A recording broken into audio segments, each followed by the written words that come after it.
Hi, I'm Selena from Annie's Bookstop of Worcester, and I'm here with Deborah Crombie, who is a mystery author.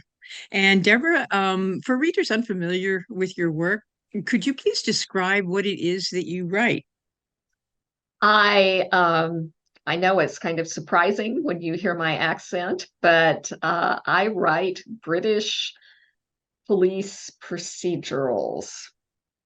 My characters are Metropolitan Police senior detectives, Detective Superintendent Duncan Kincaid, and now Detective Inspector Gemma James. Okay. And what can readers expect from your latest book, which I believe is A Killing of Innocence? Oh, there it is. Oop, upside down. Oh, well, backwards. Always confusing with cameras. Well, this is the 19th book in a series. So it's continuing characters, and this one is set in historic Bloomsbury part of London. And because my two detectives who started out as partners are now married with a blended family and they don't work together anymore. So the books tend to kind of switch off between who has the primary case, but they help each other. So in this book, it's Duncan is called to the scene of a stabbing in Russell Square in Bloomsbury. Of a young woman who was a trainee doctor, and we go on from there. Hey, now, how is it that you decided to write about Britain? I have been an Anglophile as long as I can remember, since I was a little girl, I think. I joke that it probably started with Winnie the Pooh because that's the first thing I remember reading that was British when I was a kid, and went on to everything that I could get my hands on that was British and classic golden age mysteries, and then contemporary British mysteries, and a lot of history, historical novels, Arthurian myth, Tolkien, C.S. Lewis, all those wonderful writers. Um, but I didn't actually go to England for the first time until I graduated from college, and my parents took me.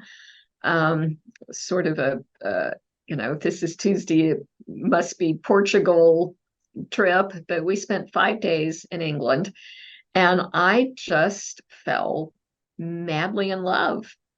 The minute I stepped off the plane on that very first day, I felt like I had come home. And after that trip, I worked and saved up my money and went back about 9 months later by myself, and stayed, just traveled all over for 6, 8 weeks, wherever my bus pass would take me, and just absolutely loved everything about Britain. And I did eventually end up marrying a Scot and moving to the UK. I lived in Edinburgh for a while, and I lived in Cheshire for a while, in Chester. And then after we had come back to the States, a few years, and and then we've traveled often. We went back to see British family, and just because I wanted to go.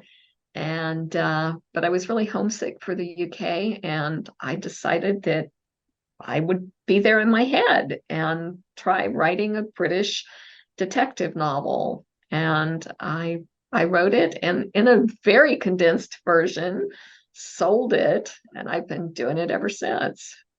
Why detective? First book was out in 1993. Okay. So Why detective? I like the structure of detective novels. Okay. You have a framework that you can work within and Mhm. develop characters and tell all kinds of stories. And I write, all my books are multiple viewpoint. And Some of them have historical or double timelines, and I switch back in different locations.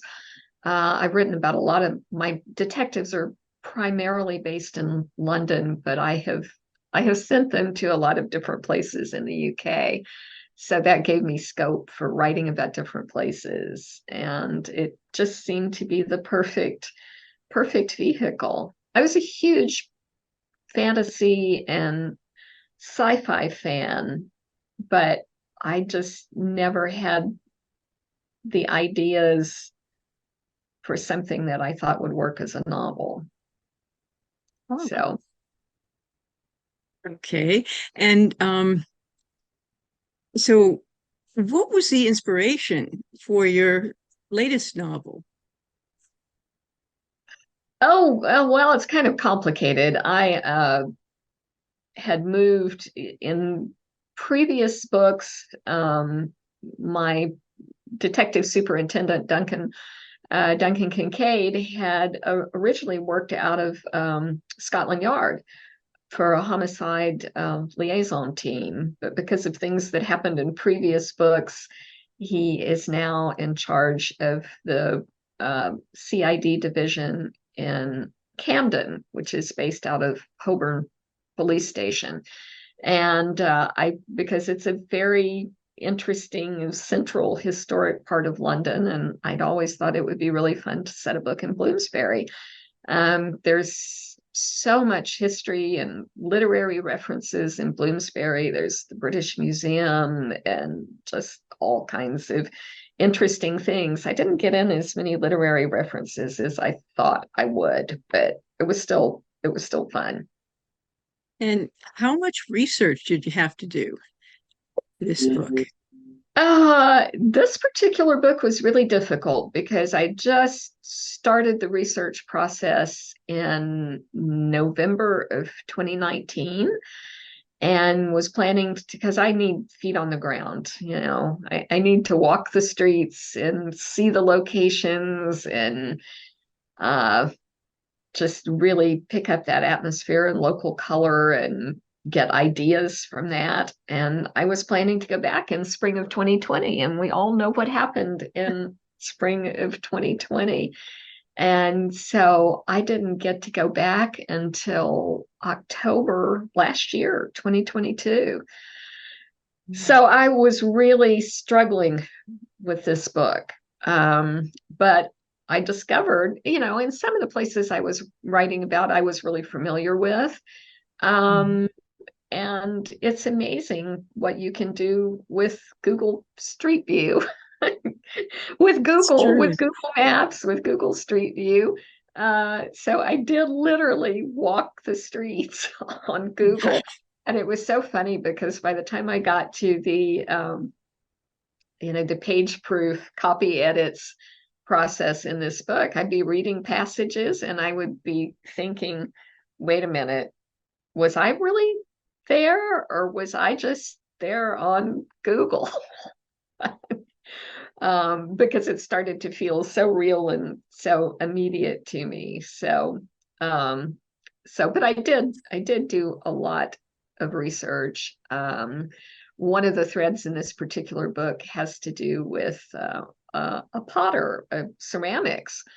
And so that was a very fun thing to learn about. And I have a friend here who is a potter, and I got to throw pots and be in the studio and sort of explore that process. So I mean, every book is different. That's one So, of the things that makes it fun. sorry. So, what is your favorite research story from all of your books? You have a favorite one? So hard. I've been listening to my books on Audible. This is a project that I had been meaning to do for a long time, to actually listen in sequence. And in this case, I didn't start at the beginning. I started with In a Dark House, which is book 10. I lose count. Um, so so I have just really immediately been listening to some of my favorite books. Maybe Uh, maybe the rowing and search and rescue in No Mark Upon Her, which is a book that's set in Henley on Thames, and it has to do with the murder of a senior female police officer who was a rower who was starting to train for the Olympics. And for that book, I got to stay at Leander Club, which is the most probably famous rowing club in the world. It's where Team GB trains for the Olympics. And I got to go out rowing with an Olympic gold medalist Wow. named Stevie Williams, which was terrifying, absolutely terrifying. It's such a terrific experience. And when he read the manuscript, when he read the first scene in the book, which is the character out rowing on the Thames, he said, "You got it exactly right." So Wow. it was very gratifying. And also in that book, there is a search and rescue, canine search and rescue team. And I got to train with a local search and rescue organization there and go out with the dogs. And so just that book was a lot of fun. Oh, wow. That must have been great. Great story, too. I think it's one of my favorites in the series.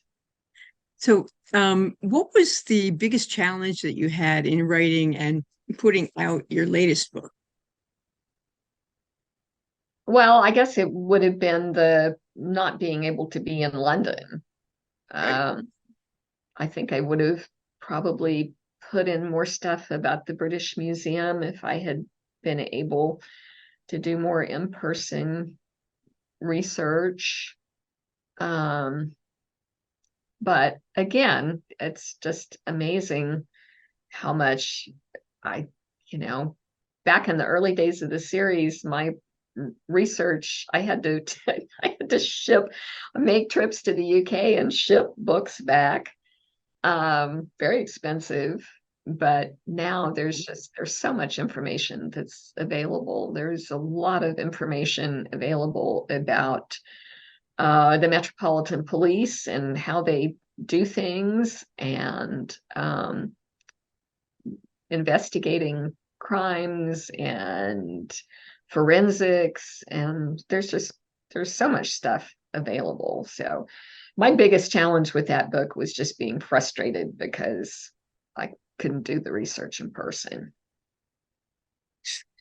Okay. Now, what of all of your characters that you've written about, who's your favorite character? Or do you have Oh, one? I could not choose between Duncan and Gemma. We might have to Okay. make, not my two primary characters because obviously I love them. Um, they both have partners now. I mean, different working partners because they are no longer officially a team. And Duncan's sergeant is named Doug Cullen, and Gemma's sergeant is named Melody Talbot. And I'm really, really fond of them too. They've been great fun and challenging to write. Um,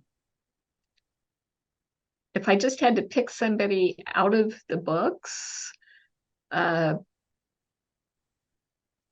maybe a character named Andy Monahan, who is he was one of the primary characters in a book called The Sound of Broken Glass.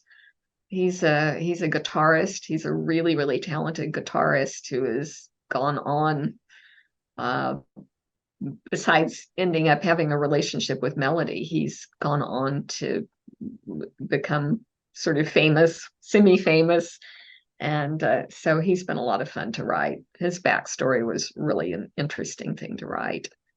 And what about your character that you really had a hard time writing or that you really, really don't like?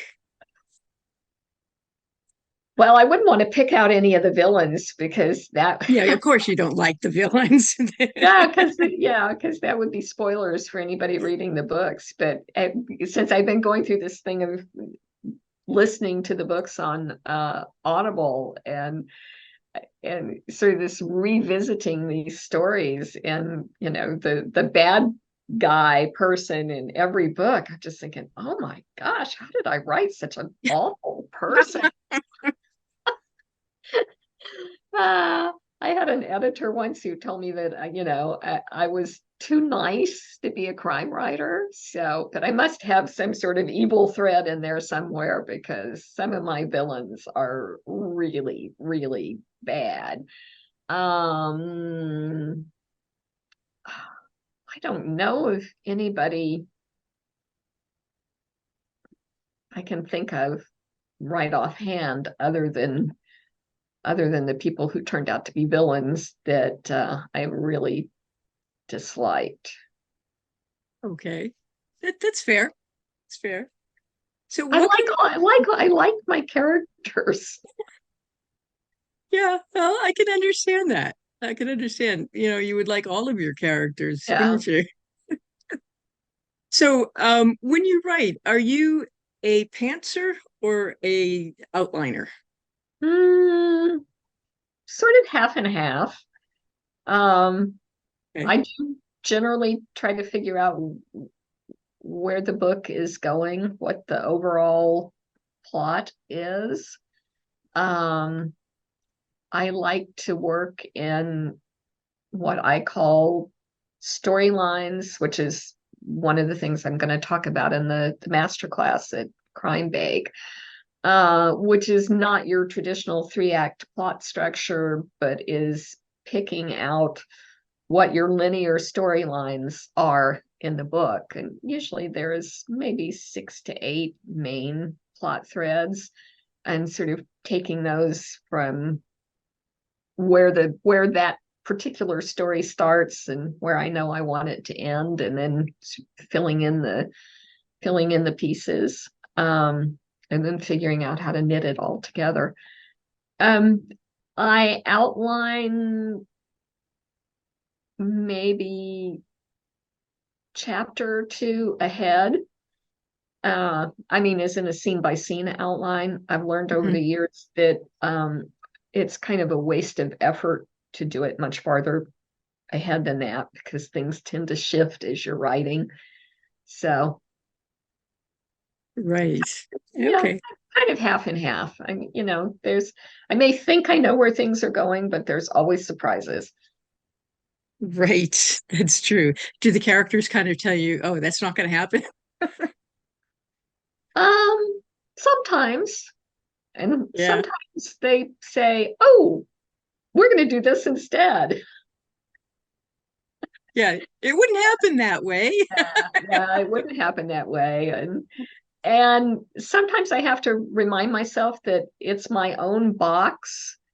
Hmm. That if I get stuck because I've decided that so and so is going to happen, and then I can't figure out how to make it work, I have to say, wait, I made this box. I can change it. I can change the rules. I can change this. It doesn't have to be the way I thought it was going to work when I started this book. Right. Absolutely. Okay. So what else can we expect from you in the near future? I am working on book 20, Hmm. uh, which is primarily Gemma's case in the beginning. It's set partly in the Little Venice area of London, which is part of London that I wasn't really familiar with. So it's been great fun for me to explore that. And I've gotten to make 2 research trips, so I'm really happy about that. And it's set partly in sort of far west London, Richmond, Twickenham area on the Thames. One of the things I've been thinking about with going back over my books is I have sort of recurring things that I write about, and one of them is water.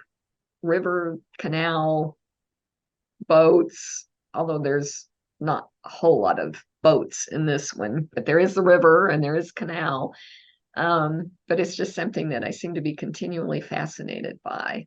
But Gemma is called to the scene of a victim found in the Regent's Canal in Little Venice, and we go from there. So, and I have a working title for this book, but I don't know that my publisher's sales and marketing has passed on that yet.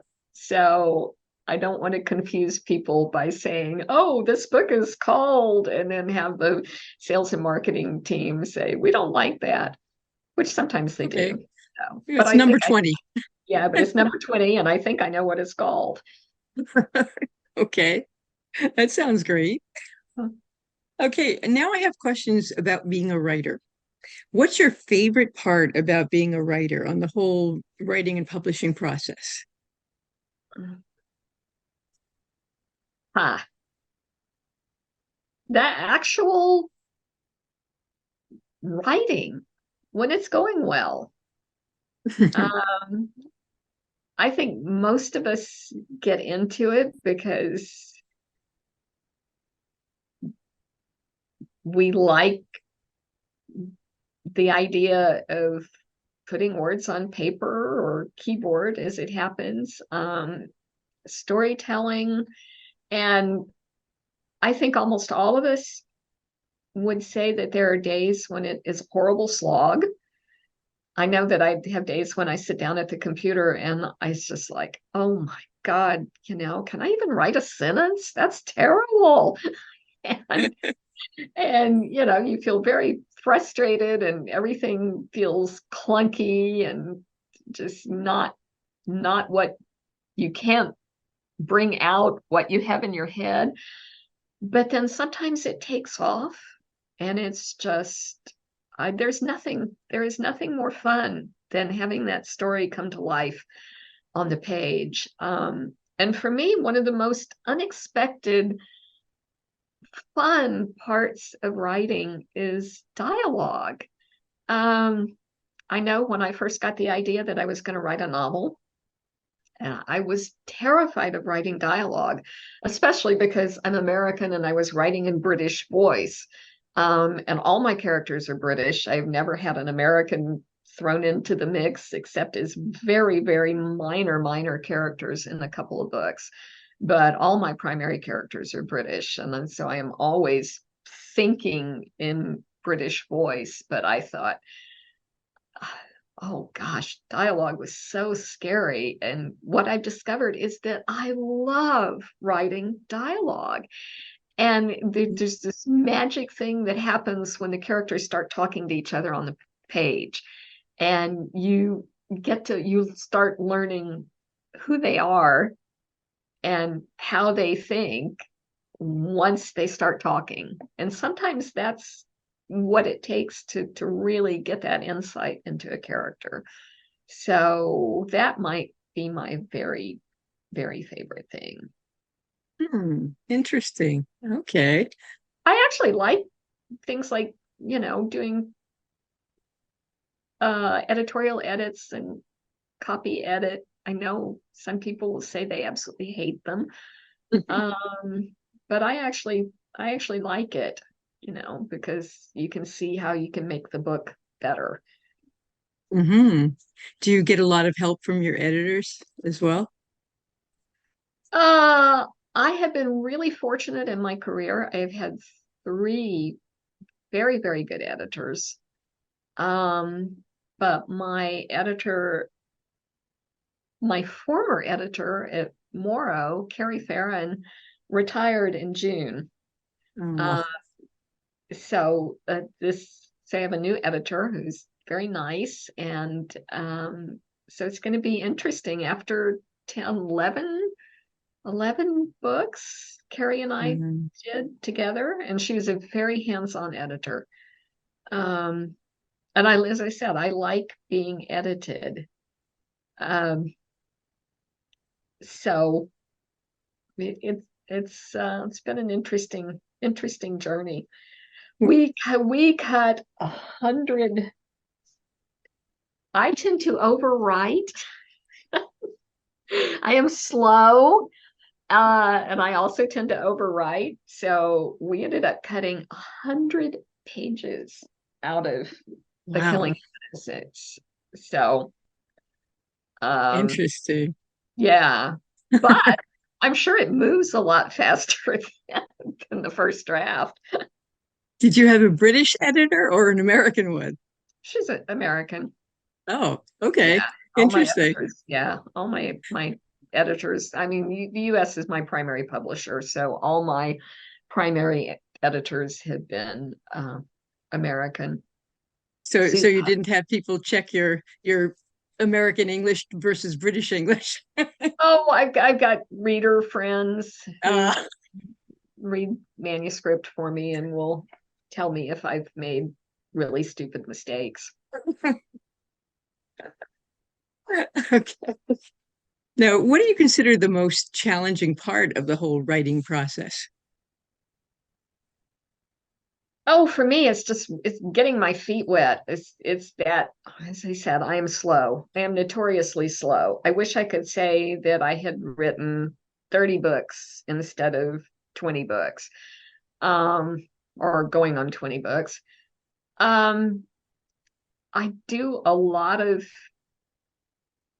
plot development before I actually start writing. I mean, I have, pages and pages and pages of notes and research and ideas, and I tend to be very slow in the beginning of the book, and I know it. And then once I get about halfway through, it kind of takes off, and it goes a lot faster from there. But I know, it's frustrating for me. It's very frustrating for my editor and my publisher and my agent. So that is probably my biggest failing, and my overarching goal in my life as a writer is to write faster. Okay. And now, what has been your favorite adventure during your writing career? Oh gosh, well, the Henley and the rowing would definitely be one. Mm, Um, I I set one book in Scotland, in the Scottish Highlands, and I think I made 3 research trips for that book. And that was and it ended up having a lot of stuff about whiskey distilling in it. So I learned a lot about Scotch and the history of Scotch distilling. But oh, I lived in Edinburgh and I had missed Scotland, and it was just so much fun to be in Scotland and that beautiful country. And so maybe that. It's hard to pick them out. A Bitter Feast, the book before that, there.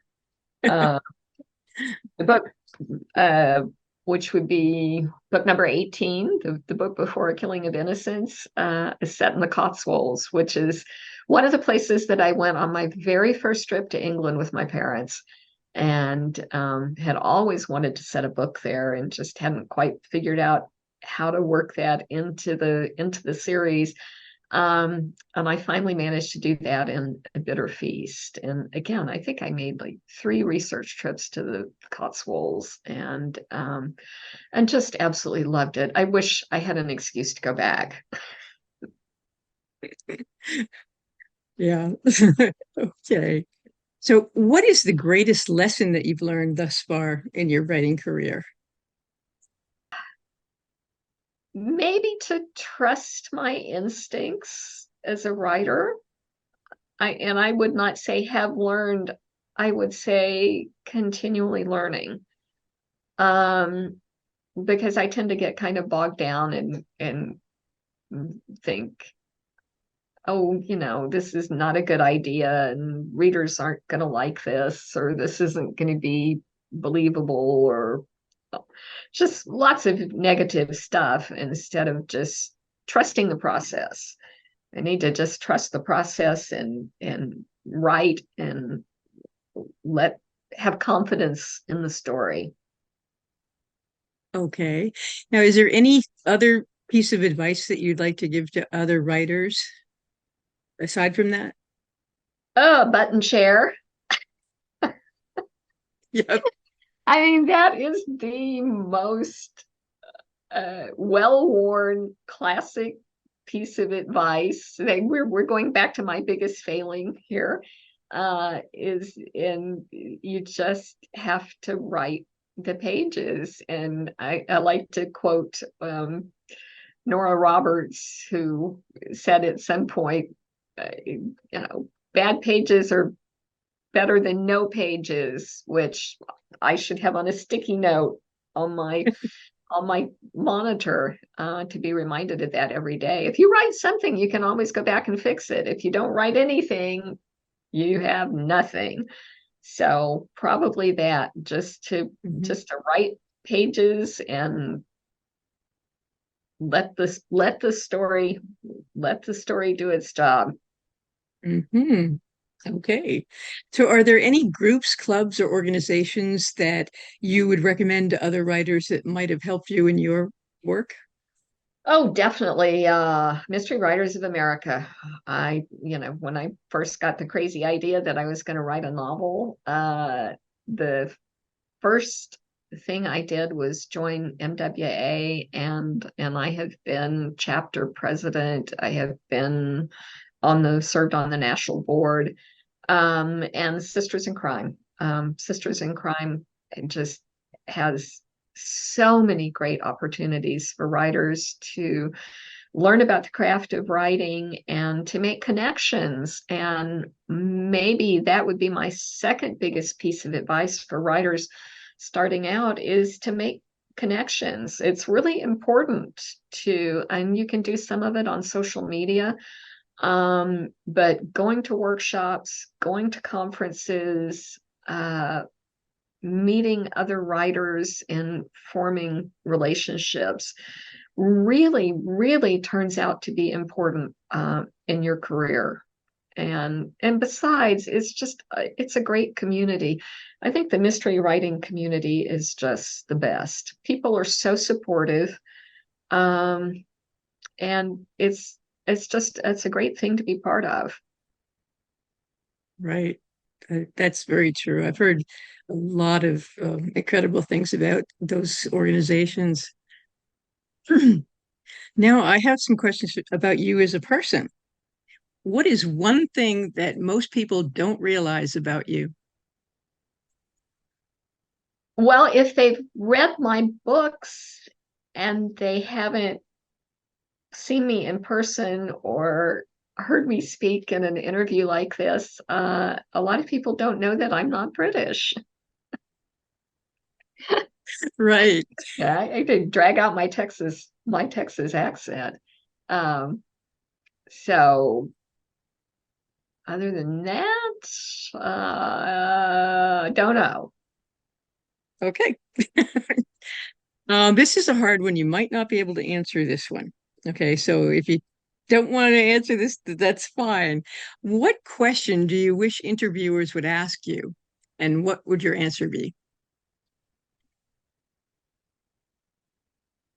That is hard. Um,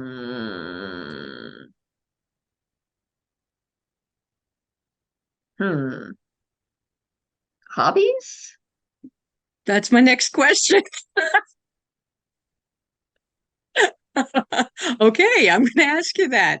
What is or are your passions when you're not writing? And how do you make Uh, time for them? well, I'm big on gardening. That comes through a lot in my books, and it takes up way too much time. It takes up time that I should be writing. Um, and that kind of ties in with, we live in a arts and crafts bungalow that in kind of a historic town north of Dallas. We have a very classic Texas town square and lots of historic buildings and historic homes. And we live in a 1905 craftsman bungalow and with a big, big garden. And I've been, gosh, we've been in this house since 1995. Less than 20 years, right, Selena? Yep. Uh, yeah.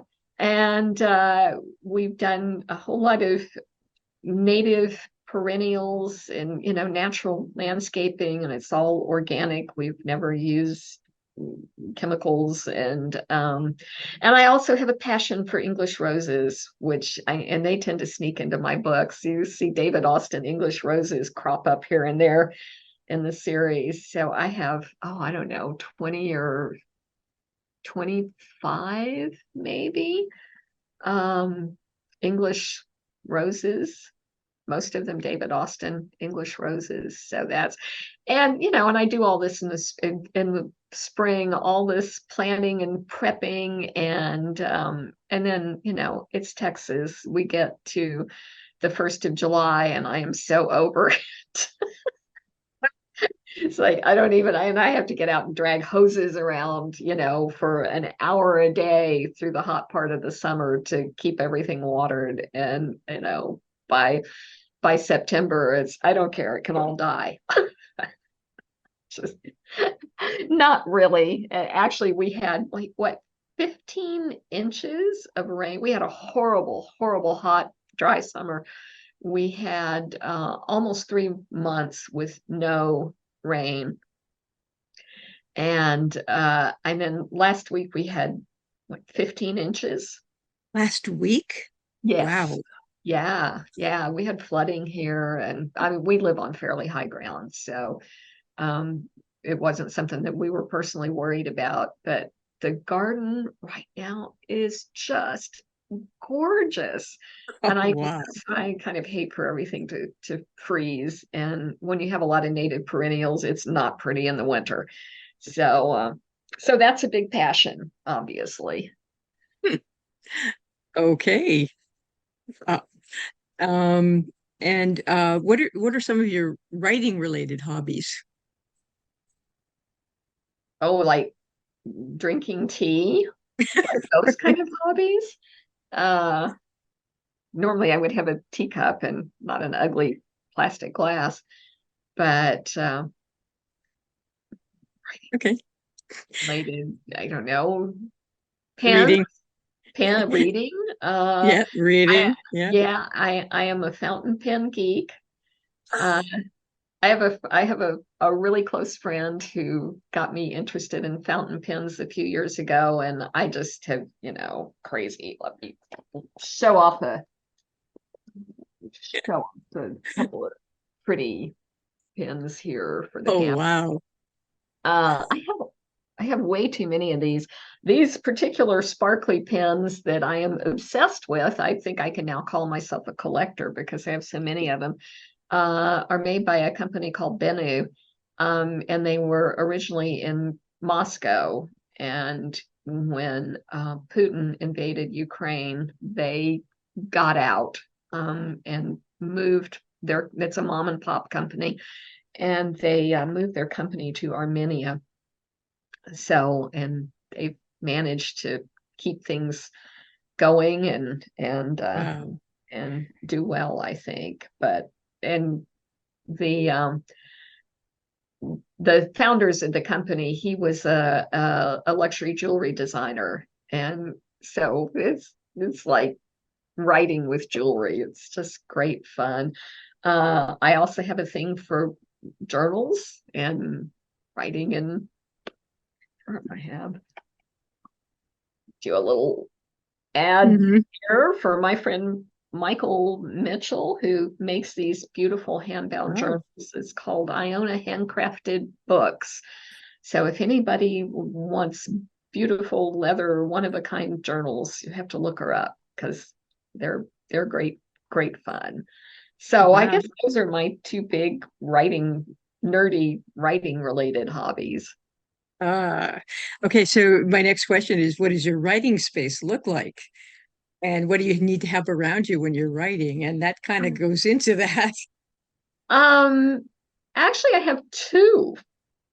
Um, it's a two-story house, and in the back, the house originally had a screened-in porch, being Texas and Texas summers. And sometime in the house's past, long before we happened onto it, uh, the owners had glassed in the screen porch. So it's on the back of the house, faces the patio and the back garden with all the flowers and roses and pots and things. And so there's 10 windows.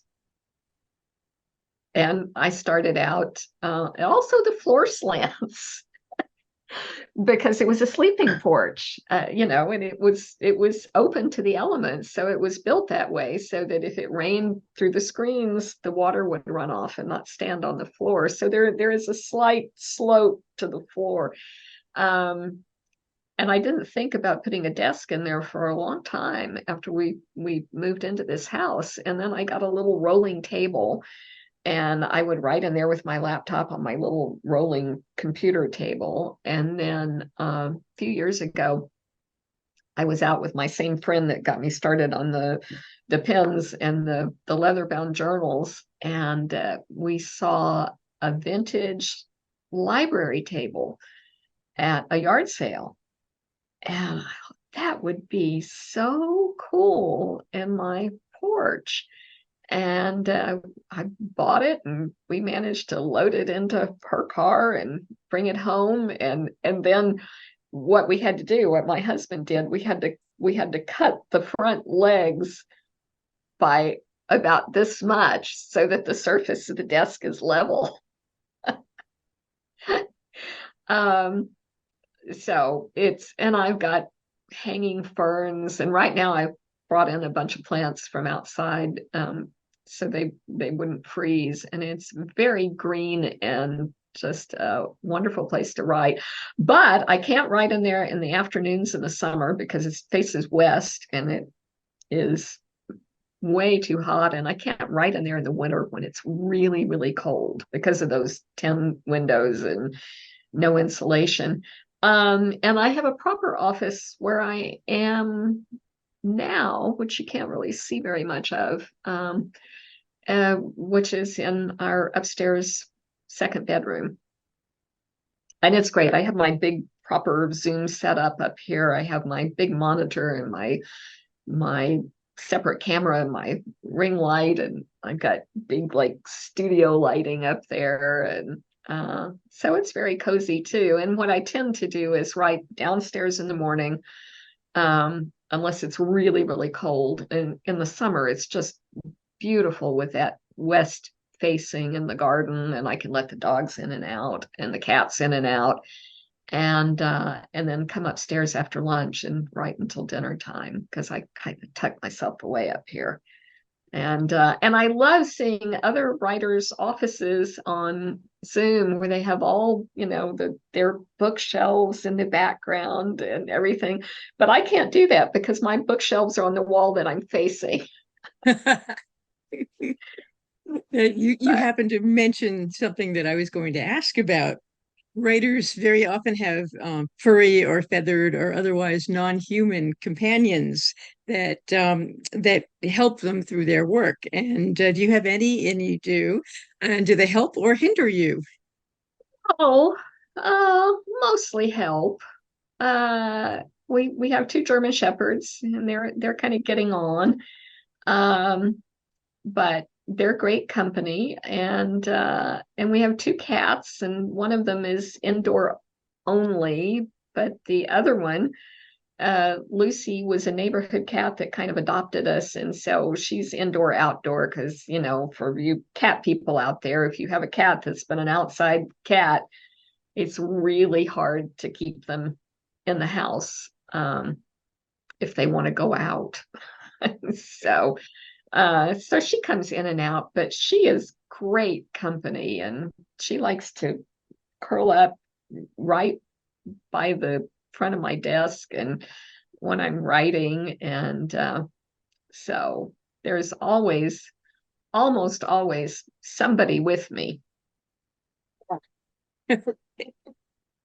And what else do you need to have with you when you're writing or editing? Like for food or drink? I do like my afternoon tea. Um, so we have an espresso machine. So I mean, I used to be a morning tea drinker too, but I kind of got hooked on morning coffee, and I'll drink coffee.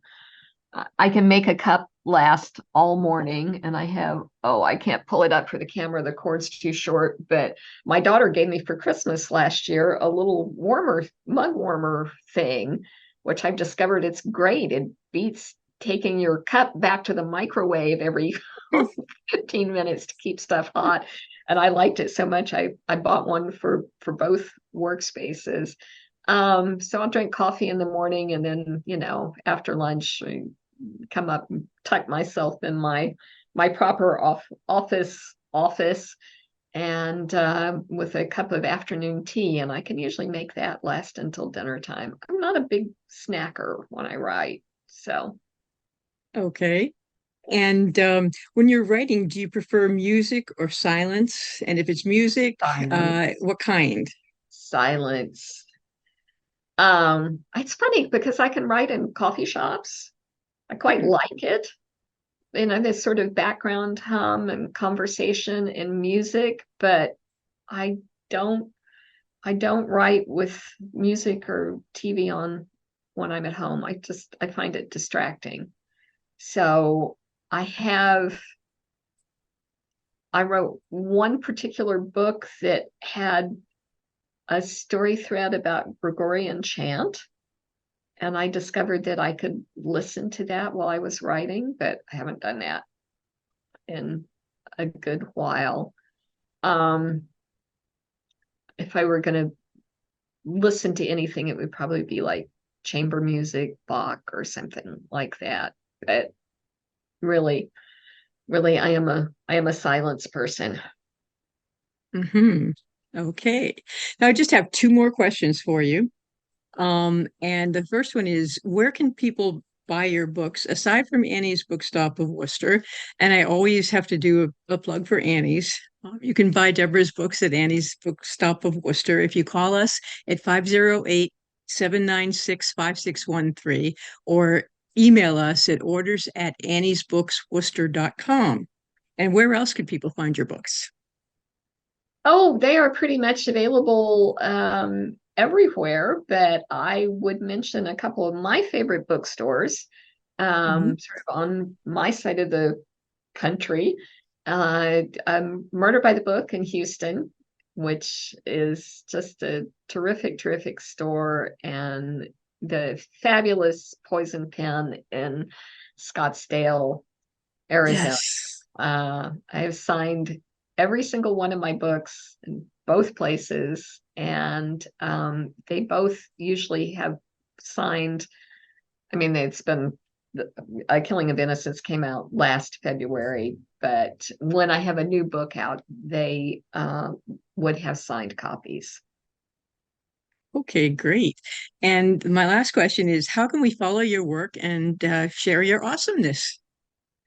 I have an author Facebook page, and I post pretty regularly on that, and it's Deborah Crombie, author on Facebook.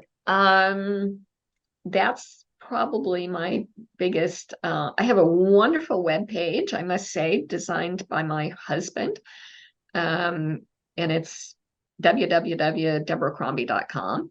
And I'm on Instagram. I am on Twitter, which I don't actually Twitter, formerly known as Twitter, um, which I tend to use more for research stuff and not actually posting.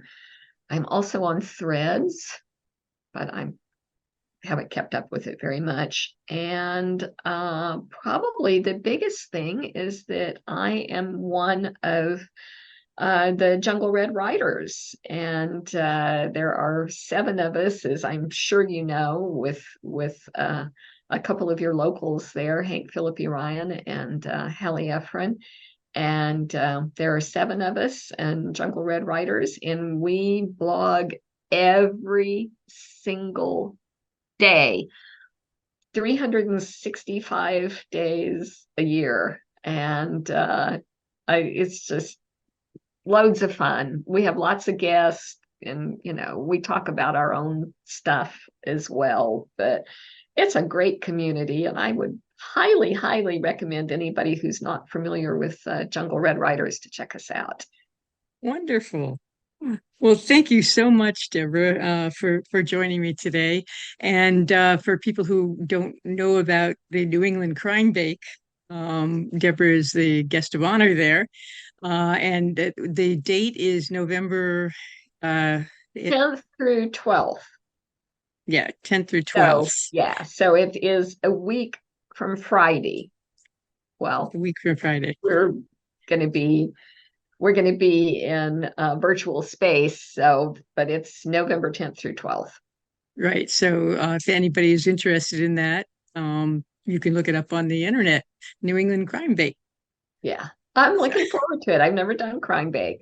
They yeah. they are not doing a costume banquet this year. I think they couldn't come up with a costume idea for my books since they're contemporary. Right. Uh, but usually they do a costume banquet, which I thought would have been fun. But I'm looking That forward would have to it. been. So anyway, I well, haven't been to thanks again. Boston. I haven't been to Boston in quite a while, so I'm really looking forward to it. That's great. Well, anyways, thank you so much, Thank you for having me. and we will be seeing you. Okay, thank Thanks. you, Selena. Bye. Bye.